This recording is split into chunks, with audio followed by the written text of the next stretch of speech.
ये आकाशवाणी रायपुर है। छत्तीसगढ़ी समाचार बुलेटिन के संग संगीता यादव के जय जोहार। अब सुनाओ आज के प्रमुख समाचार। लोकसभा चुनाव के पहली चरण में बस्तर लोकसभा क्षेत्र में नामांकन जमा करे के आखिरी दिन आज 8 लोगन हा दाखिल करीन नामांकन। इस सीट पर कुल 12 उम्मीदवार मन हा अपन नामांकन दाखिल करे है। कांग्रेस आज छत्तीसगढ़ के बाकी बाचे 4 लोकसभा सीट पर उम्मीदवार मन के नाव के करीन घोषणा। और बीजापुर जिला में सुरक्षा बल के संग हुई मुठभेड़ में 6 जिन माओवादी मारे गिस। अब समाचार विस्तार ले। प्रदेश में लोकसभा चुनाव के पहली चरण में बस्तर लोकसभा क्षेत्र में नामांकन जमा करे के आखिरी दिन आज 8 लोगन हा अपन नामांकन दाखिल करीन। एमा कांग्रेस प्रत्याशी कवासी लखमा और भाजपा प्रत्याशी महेश कश्यप प्रमुख है। इस सीट पर कुल 12 उम्मीदवार मन हा अपन नामांकन दाखिल करे है। श्री लखमा के नामांकन के दौरान पूर्व मुख्यमंत्री भूपेश बघेल, प्रदेश कांग्रेस अध्यक्ष दीपक बैज संग वरिष्ठ कांग्रेस नेता मौजूद रहीन। उन्हें भाजपा प्रत्याशी श्री कश्यप के नामांकन दाखिल करे के दौरान मुख्यमंत्री विष्णुदेव साय और प्रदेश भाजपा अध्यक्ष किरण सिंहदेव संग वरिष्ठ मंत्री और पार्टी पदाधिकारी उपस्थित रहीन। कल 28 मार्च के नामांकन पत्र मन के जांच होही। उम्मीदवार 30 मार्च तक अपन नाव वापस ले सकी। इस सीट पर 19 अप्रैल के वोट डाले जाही। उन्हें दूसरे चरण में प्रदेश के 3 लोकसभा सीट राजनांदगांव, कांकेर और महासमुंद पर काली 28 मार्च के अधिसूचना जारी करे जाही। एकरे संग नामांकन पत्र दाखिल करे के सिलसिला शुरू हो जाही। नामांकन दाखिल करे के आखिरी तारीख 4 अप्रैल हरे। 5 अप्रैल के नामांकन पत्र के जांच करे जाही। उम्मीदवार 8 अप्रैल तक अपन नाव वापस ले सकी। दूसरे चरण में 26 अप्रैल के मतदान होही। इही बीच राज्य निर्वाचन आयोग हा लोकसभा चुनाव में मतदाता मन ला मतदान बर 2 घंटा के ज्यादा बेरा दे के घोषणा करे है। मैदानी क्षेत्र में मतदान भिन्या 8 बजे के सेती 7 बजे शुरू होही और संझा 5 बजे की जगह में 6 बजे तक चलही। उन्हें माओवाद प्रभावित क्षेत्र में मतदान के बेरा में कोई बदलाव नहीं करेगे है। यह तय समय के अनुसार भिन्या 7 बजे ले मंझनिया 3 बजे तक ही मतदान होही। जगदलपुर के महापौर सफीरा साहू संग 6 जिन कांग्रेस पार्षद समेत कतकोन लोगन आज मुख्यमंत्री विष्णुदेव साय और प्रदेश सह प्रभारी नितिन नवीन के उपस्थिति में भाजपा में शामिल हो गए हैं। ए मौका में प्रदेश भाजपा अध्यक्ष किरण सिंहदेव, उप मुख्यमंत्री अरुण साव और विजय शर्मा, मंत्री रामविचार नेताम, केदार कश्यप और संजय चंद्राकर मौजूद रहीन। भारतीय जनता पार्टी के प्रदेश इकाई है आज बस्तर लोकसभा क्षेत्र ले कांग्रेस प्रत्याशी कवासी लखमा डहर ले मतदाता मन ला पैसा बांटे और आदर्श आचार संहिता के उल्लंघन के शिकायत मुख्य निर्वाचन पदाधिकारी रीना बाबा साहेब कंगाले ले करे है। रायपुर सांसद सुनील सोनी के नेतृत्व में भाजपा के प्रतिनिधि मंडल हा इस संबंध में श्रीमती कंगाले ला एक ज्ञापन घलो सौंपे है। ज्ञापन में आरोप लगाए गए है कि कांग्रेस प्रत्याशी कवासी लखमा हा बीते 24 मार्च के जगदलपुर के दंतेश्वरी मंदिर के आगू होलिका दहन के कार्यक्रम के दौरान अपन आने सहयोगी के संग लोगन ला पैसा बांटेन। ए मामला में कवासी लखमा के खिलाफ जगदलपुर थाना क्षेत्र में एफआईआर घलो दर्ज करे गे है। कांग्रेस छत्तीसगढ़ के बाकी बाचे 4 लोकसभा सीट पर काली संझा अपन उम्मीदवार मन के नाव के घोषणा करीन। एमा बिलासपुर लोकसभा क्षेत्र ले देवेंद्र सिंह यादव, सरगुजा ले शशि सिंह, रायगढ़ ले मेनका देवी सिंह और कांकेर लोकसभा क्षेत्र ले बीरेश ठाकुर शामिल है। कांग्रेस पहले ही 7 लोकसभा क्षेत्र पर अपन उम्मीदवार के घोषणा कर चुके हैं। उन्हें भारतीय जनता पार्टी है छत्तीसगढ़ के सबो 11 लोकसभा क्षेत्र पर अपन उम्मीदवार के घोषणा पहले ले कर चुके हैं।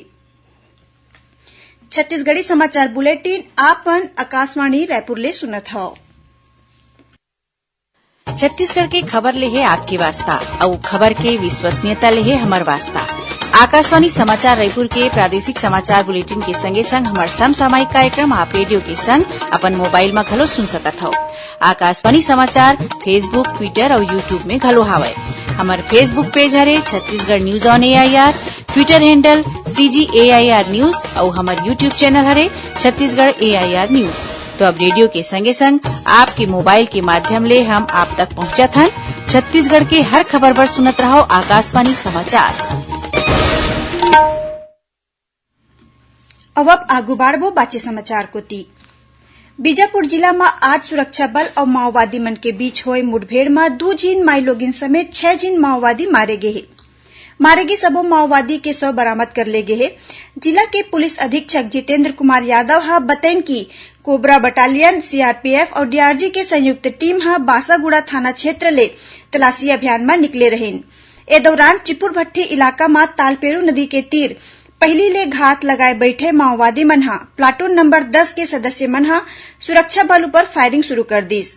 जवान मन डहर ले करे गे जवाबी कार्रवाई में 6 माओवादी मारे गिस। श्री यादव हा बताइन की मारे गए माओवादी मन ले 4 जिन के पहचान कर ले गे है।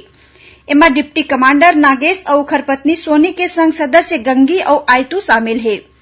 घटनास्थल के तलाशी के दौरान भारी मात्रा में हथियार, गोला बारूद और दैनिक उपयोग के सामग्री जब्त करे गए है।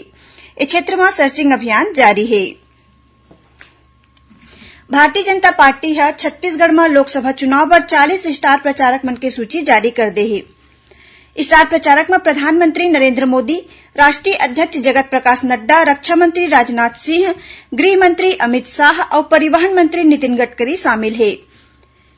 एकर संग केंद्रीय मंत्री स्मृति ईरानी, धर्मेंद्र प्रधान, अर्जुन मुंडा, ज्योतिरादित्य सिंधिया घलो छत्तीसगढ़ में प्रचार करही। उन्हें उत्तर प्रदेश के मुख्यमंत्री योगी आदित्यनाथ, असम के मुख्यमंत्री हेमंत बिस्वा शर्मा, मध्य प्रदेश के मुख्यमंत्री मोहन यादव, फग्गन सिंह कुलस्ते, शिवराज सिंह चौहान, नितिन नबीन, सतपाल महाराज, मनोज तिवारी, हेमा मालिनी, नवल किशोर यादव और बाबूलाल मरांडी घलो छत्तीसगढ़ में भाजपा प्रत्याशी के पक्ष में प्रचार करही। संगे संग प्रदेश में मुख्यमंत्री विष्णुदेव साय, प्रदेश भाजपा अध्यक्ष किरण सिंह, उप मुख्यमंत्री अरुण साव और विजय शर्मा, अजय जामवाल, पवन साय, लता उसेंडी, रामविचार नेताम, केदार कश्यप, ओपी चौधरी, धर्मलाल कौशिक, विक्रम उसेंडी, मोहन मंडावी, शिवरतन शर्मा, अजय चंद्राकर, दिनेश कश्यप, महेश गागड़ा, मधुसूदन यादव, गुरुबाल दास और श्रीनिवास राव मद्दिला स्टार प्रचारक बनाए गए हैं। लोकसभा चुनाव के दौरान मतदाता मन ला मतदान बर जागरूक करे खातिर प्रदेश भर में आने कार्यक्रम आयोजित करे जाते हैं। यही कड़ी में बस्तर जिला के लोहंडीगुड़ा, बकावंड और छिंदवाड़ा में महिला स्व सहायता समूह मन के दीदी मन हा मेहंदी और रंगोली प्रतियोगिता के आयोजन करीन और मतदाता जागरूकता रैली निकाल के लोगन ला मतदान बर प्रेरित करीन। इसने शिक्षक शिक्षिका और अन्य कर्मचारी मन हा घलो मतदाता जागरूकता रैली निकाल के मतदान करे के शपथ लीन। इति जांजगीर चांपा जिला के सबो विकासखंड मन में आज मैराथन दौड़ के आयोजन करेगीस। ए दौरान सबो उम्र के मतदाता मन हा दौड़ लगा के मतदान करे के शपथ लीन। मैराथन दौड़ में प्रथम, द्वितीय और तृतीय अवैया प्रतिभागी मन ला मेडल देके सम्मानित करेगी। काली स्वीप कार्यक्रम के तहत चांपा स्थित डॉक्टर भीमराव अंबेडकर भवन में थर्ड जेंडर सम्मेलन के आयोजन करे जाही। उहे शक्ति जिला में होही मिलन उत्सव और स्वच्छता अभियान के माध्यम ले स्व सहायता समूह डहर ले गांव-गांव में मतदान के प्रति जागरूकता लाने बर आने कार्यक्रम आयोजित करे जाते हैं। यही कड़ी में आज जनपद पंचायत मालखरौद और जयजयपुर में मैराथन दौड़ के आयोजन करेगी। दुर्ग जिला मुख्यालय में तेज रफ्तार एक ठिन कार के अनियंत्रित होके पलटे ले 2 झिन युवक के मौत हो गए।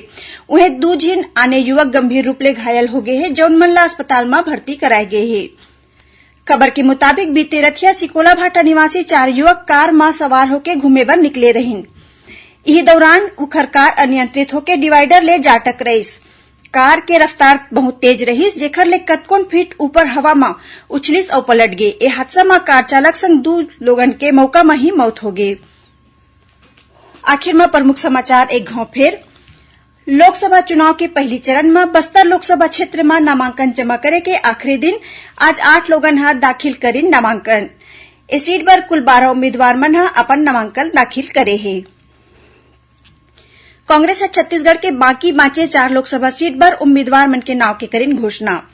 और बीजापुर जिला में सुरक्षा बल के संग हुए मुठभेड़ में 6 जिन माओवादी मारे गिस।